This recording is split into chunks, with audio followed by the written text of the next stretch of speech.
pada suatu sore, ketika Abu Nawas sedang mengajar murid-muridnya, ada dua orang tamu datang ke rumahnya. Yang seorang adalah wanita tua penjual kahwa, sedang satunya lagi adalah seorang pemuda berkebangsaan Mesir. Wanita tua itu berkata beberapa patah kata kemudian diteruskan dengan si pemuda Mesir. Setelah mendengar pengaduan mereka, Abu Nawas menyuruh murid-muridnya menutup kitab mereka. Sekarang pulanglah kalian.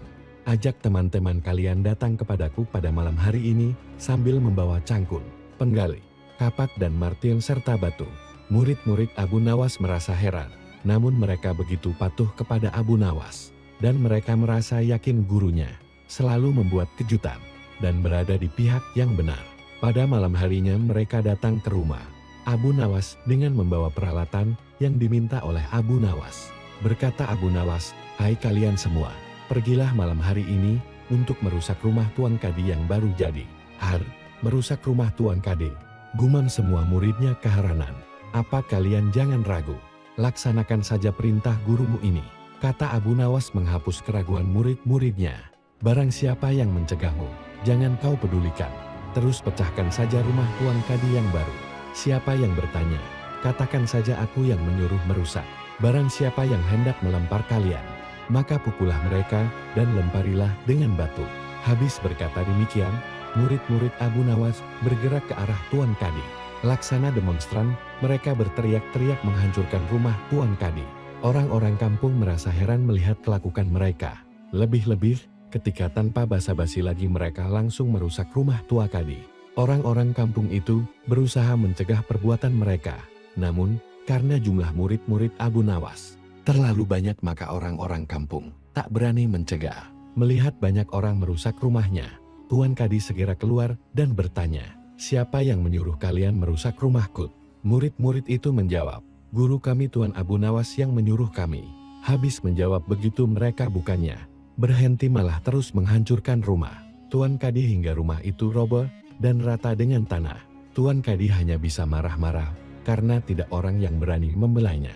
"Dasar Abu Nawas provokator, orang gila. Besok pagi aku akan melaporkannya kepada Baginda." Benar, esok harinya Tuan Kadi mengadukan kejadian semalam sehingga Abu Nawas dipanggil menghadap Baginda. Setelah Abu Nawas menghadap Baginda, ia ditanya, "Hai Abu Nawas, apa sebabnya kau merusak rumah Kadi?" Abu Nawas menjawab, "Wahai tuanku, sebabnya ialah pada suatu malam hamba bermimpi bahwasanya Tuan Kadi menyuruh hamba merusak rumahnya. Sebab rumah itu tidak cocok baginya, ia menginginkan rumah yang lebih bagus lagi. Ya, karena mimpi itu maka hamba merusak rumah Tuan Kadi." Baginda berkata, "Hai Abu Nawas, bolehkah hanya karena mimpi sebuah perintah dilakukan? Hukum dari negeri mana yang kau pakai itu?" Dengan tenang Abu Nawas menjawab, "Hamba juga memakai hukum Tuan Kadi yang baru ini tuanku." Mendengar perkataan Abu Nawas seketika wajah Tuan Kadi menjadi pucat. Ia terdiam 1000 bahasa. "Hai Kadi, benarkah kau mempunyai hukum seperti itu?" tanya Baginda. Tapi Tuan Kadi tiada menjawab. Wajahnya nampak pucat, tubuhnya gemetaran karena takut.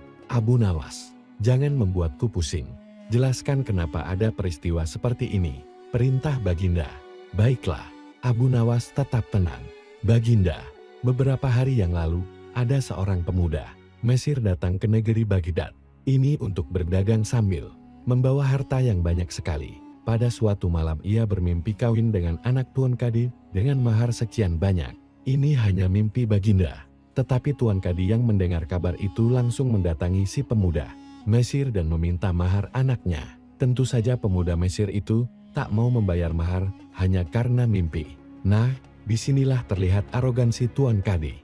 Ia ternyata merampas semua harta benda milik pemuda Mesir sehingga pemuda itu menjadi seorang pengemis, gelandangan dan akhirnya ditolong oleh wanita tua penjual kahwa.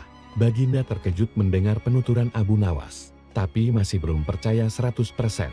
Maka ia memerintahkan Abu Nawas agar memanggil si pemuda Mesir. Pemuda Mesir itu memang sengaja disuruh Abu Nawas menunggu di depan istana. Jadi mudah saja bagi Abu Nawas memanggil pemuda itu ke hadapan Baginda. Berkata Baginda Raja, "Hai anak Mesir, ceritakanlah tentang dirimu sejak engkau datang ke negeri ini." Ternyata cerita pemuda Mesir itu sama dengan cerita Abu Nawas. Bahkan pemuda itu juga membawa saksi yaitu pak tua pemilik rumah, dia menginap. Kurang ajar, ternyata aku telah mengangkat seorang kadi yang bejat moralnya. Baginda sangat murka. Kadi yang baru itu dipecat dan seluruh harta bendanya dirampas dan diberikan kepada si pemuda Mesir. Setelah perkara selesai, kembalilah si pemuda Mesir itu dengan Abu Nawas pulang ke rumahnya. Pemuda Mesir itu hendak membalas kebaikan Abu Nawas. Berkata Abu Nawas, "Janganlah engkau memberiku barang sesuatu pun kepadaku. Aku tidak akan menerimanya sedikit pun jua." Pemuda Mesir itu betul-betul mengagumi Abu Nawas. Ketika ia kembali ke negeri Mesir, ia menceritakan tentang kehebatan Abu Nawas itu kepada penduduk Mesir, sehingga nama Abu Nawas menjadi sangat terkenal.